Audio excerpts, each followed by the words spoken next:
Most people learn that World War II began with a single moment in September 1939 when German troops crossed into Poland. That image is simple.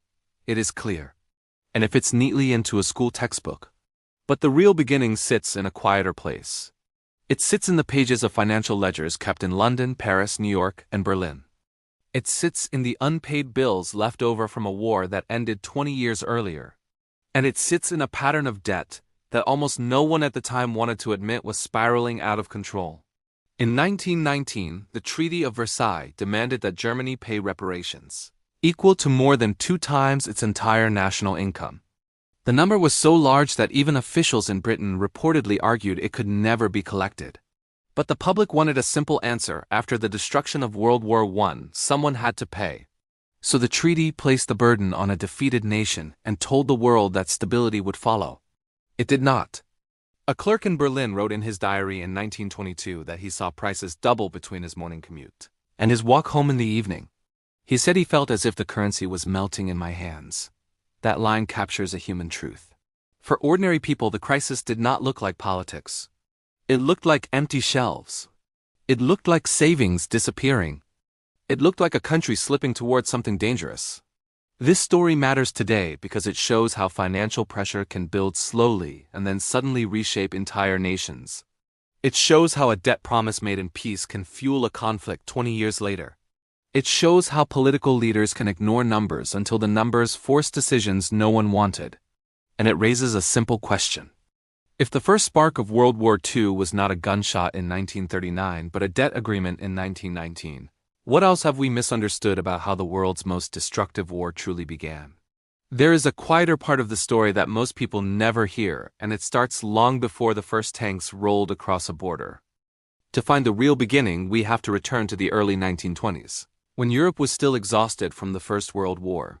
Cities were rebuilding, families were grieving, governments were broke, and every major economy was tied together by a web of debts that no one wanted to unravel in public. The Allied governments owed billions of dollars to the United States. France and Britain had borrowed heavily to finance their war effort. Washington expected repayment. At the same time, France and Britain depended on German reparations to meet those obligations. If Germany failed to pay, the entire structure would collapse. This was the hidden chain that held Europe in place. It was fragile from the start. In 1923, French troops marched into the Ruhr Valley after Germany fell behind on shipments of coal and timber. This region was the heart of German industry. The occupation triggered strikes, factories shut down, output fell. Berlin printed money to support workers. The result was hyperinflation on a scale that shocked the world. Prices reportedly rose so fast that cafes changed their menu costs several times a day. The German middle class watched its savings vanish overnight. One shopkeeper in Cologne later recalled that he kept a small notebook of what each customer owed, because the paper money arriving in his cash box was useless by the afternoon. His story shows how daily life turned into a puzzle of survival. People were not debating treaties. They were trying to buy bread. For many viewers, this might prompt a simple question. How could the leaders of Europe allow a financial system this unstable to continue?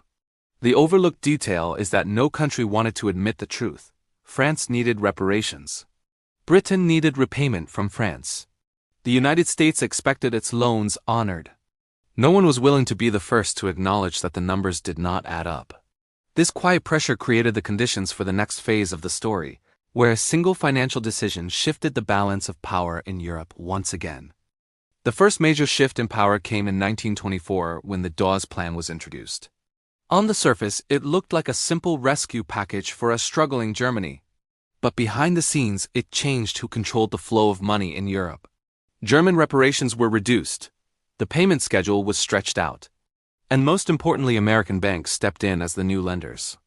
Billions of dollars in private loans began moving from Wall Street into German industries, railways, and municipal projects. This money stabilized the economy and ended the hyperinflation crisis. But it also tied Germany's future to the credit markets of another continent. According to archived reports, many German firms used these loans to modernize their factories. Production rose. Exports increased. Cities expanded their public works. For the first time since 1919, the country seemed to be breathing again. But the recovery depended on foreign capital that could vanish at any sign of trouble. It was a lifeline with a hidden hook. Ordinary people noticed the change almost immediately. A teacher in Hamburg wrote that the price of a cup of coffee stayed the same for 3 straight weeks. She described it as a small miracle. After years of chaos, even a stable menu price felt like hope returning.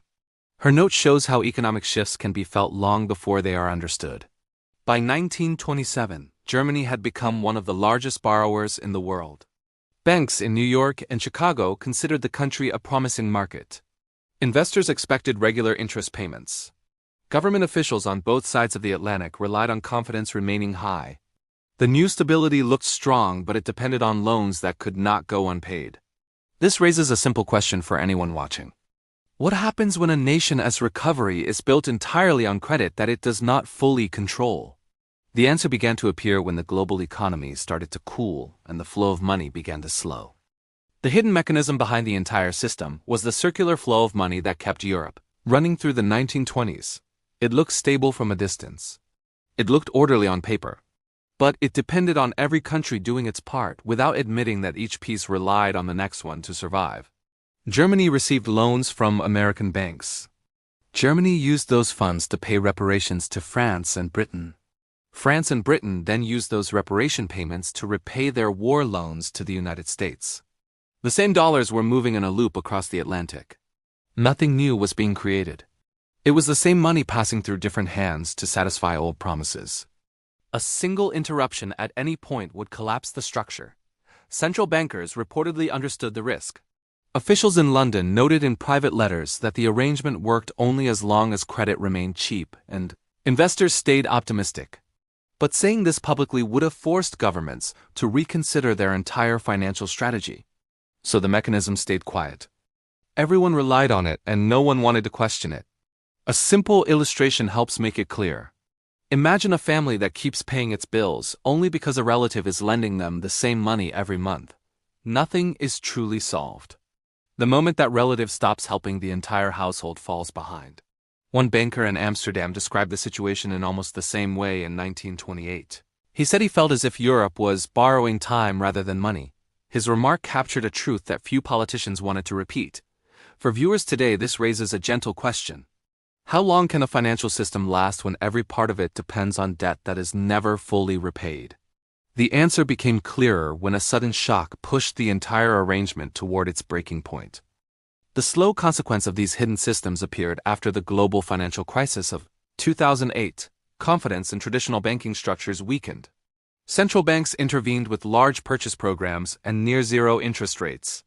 According to public reports, these measures stabilized markets, but they also changed how people viewed money. Savings felt more fragile. Currency seemed more influenced by policy than by everyday economic activity.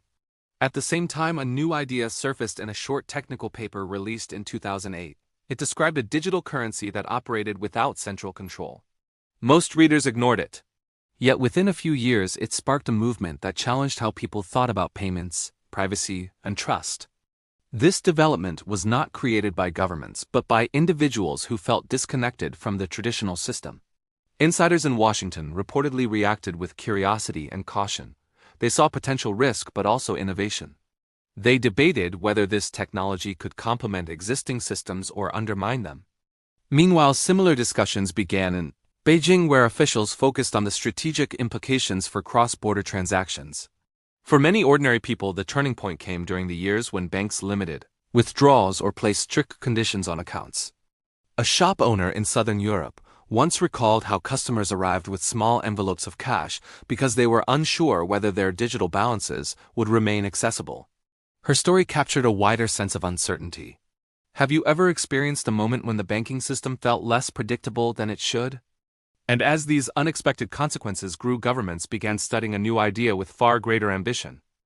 The escalation began quietly around 2014 when China's central bank announced its research program for a state-issued digital currency. The statement was brief, but according to policy analysts, it signaled a major shift in strategy. China was preparing a system that could move value instantly, verify transactions without foreign networks, and potentially expand the international use of the renminbi. Over the next few years, pilot programs appeared in Shenzhen, Suzhou, and Chengdu. Reports showed millions of small payments processed through the new digital format. Local merchants described the experience as similar to mobile wallets, but with the settlement occurring directly through the central bank. Each test provided more data and more confidence for national rollout. In Washington, the response grew sharper as the numbers increased. Officials noted that China had surpassed the United States in mobile payment adoption years earlier. They watched as companies like Alipay and WeChat Pay handled trillions in annual transactions. When combined with a central bank digital currency, these platforms could become part of a much larger financial ecosystem. A former technology advisor in the Treasury reportedly remembered hearing concerns that the United States might lose influence over the rules of global payments. He said the conversations carried a tone of urgency, even though they happened behind closed doors. The worry was not about domestic transactions. It was about international reach. If countries in Asia, Africa, or the Middle East adopted China's system, the balance of financial power could shift. Think about how quickly your own habits changed once digital payments became common. Did you notice how fast they replaced small cash transactions? And as both countries increased their efforts, the next phase pushed the competition into a more direct and unavoidable moment. The breaking point arrived in 2020, when many economies shut down and digital transactions surged. Cash usage fell sharply in a matter of months. According to public financial data, several countries reported declines in physical currency circulation that would normally take years. This sudden shift forced governments to reconsider how money should function in a world where nearly every payment moved through a screen. China accelerated its rollout of the digital renminbi during this period.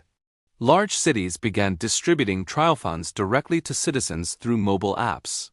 Retailers accepted the new currency beside traditional payment platforms. Foreign observers noted how quickly the system scaled under real-world pressure. In the United States, the debate intensified as lawmakers discussed digital payment infrastructure for emergency support.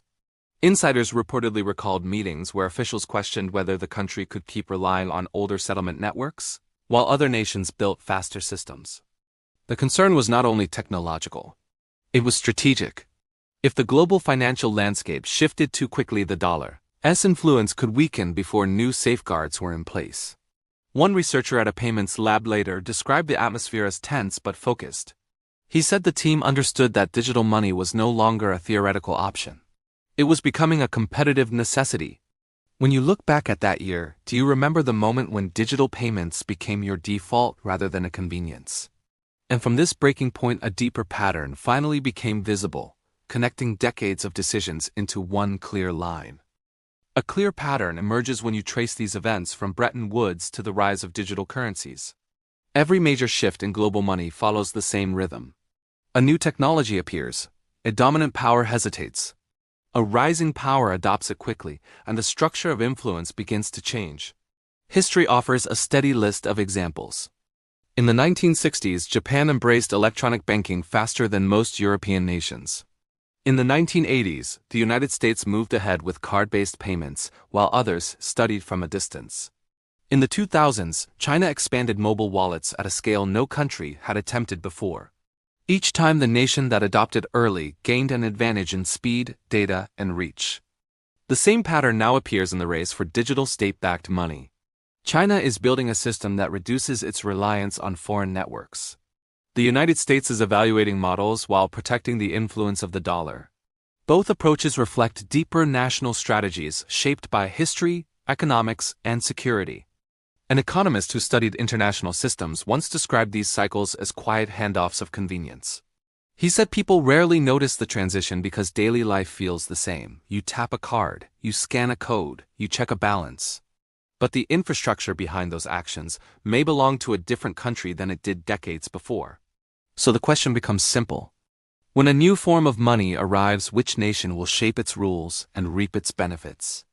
And this pattern now guides the long-term consequences shaping the world we live in today. The long-term consequences of this race appear in quiet but measurable ways. Trade routes are shifting toward regions that can settle payments faster and with fewer intermediaries. According to public financial surveys, several countries in Asia and Africa are already testing cross-border systems that link to China's digital infrastructure. These experiments are small today, but they show how future commerce may flow along new paths. The United States still holds a strong position because the dollar remains the most widely used reserve currency. Yet central banks around the world now diversify more than they did 20 years ago. Some hold larger shares of gold. Some increase regional currencies. Some study digital options that might reduce the need for SWIFT or traditional clearing networks. Each decision reflects a subtle recalibration rather than an abrupt shift. Everyday life shows signs of this change as well. More bills arrive electronically. More stores default to digital payments. More services rely on instant transfers. A retiree in Canada once mentioned that she rarely uses cash anymore, yet she cannot name the companies or networks handling her transactions. Her experience mirrors a global trend where convenience has replaced familiarity. These shifts also influence national policy. Governments must decide how to protect privacy, how to track illicit finance, and how to maintain stability when money becomes programmable. The answers differ from country to country, and those differences shape the broader financial landscape. When you think about your own habits, do you feel more connected to your money or more reliant on the systems that move it for you? And as the world adjusts to these consequences, the final piece of this story brings us to what all of this ultimately means. The meaning of this long competition becomes clearer when you step back from the individual events. Two nations are shaping the future rules of money. One relies on the strength of an established system. The other moves quickly with a new design built for digital life. Both paths carry advantages. Both paths carry risks. History offers a reminder from the transition after 1945, when new institutions replaced older ones that had guided the world for decades.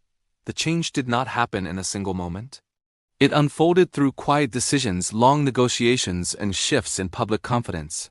Today's transition follows a similar pace but with far greater technological reach. For viewers, this story matters because the system that wins influence will shape everyday realities. It will affect how money travels across borders. It will determine which networks handle savings, pensions, and trade. It will guide how nations respond to crises and how fast support can reach households. The deeper question is simple. When the next generation looks back on this period, will they see it as a smooth evolution or as the moment when the foundations of global finance were rewritten? And as we close this chapter, the final reflection brings this story back to you and the choices we all make about the money we use. Thank you for spending this time exploring a story that often unfolds out of sight. The future of money is not only shaped by governments and institutions. It is shaped by the habits and decisions of ordinary people who adapt to each new system as it arrives. You may already feel some of these changes in the way you pay, save, or send support to family. You may notice how the tools become easier while the mechanisms behind them grow more complex. Yet the core questions remain familiar. Who controls the system? Who sets the rules? And how much trust the world places in them? As you think about this moment in history, what part of the story stood out most to you? If you enjoy stories like this one and want to learn how past decisions shape the world we live in today, feel free to subscribe and stay with us for the next chapter. Thank you for watching and taking this journey with us.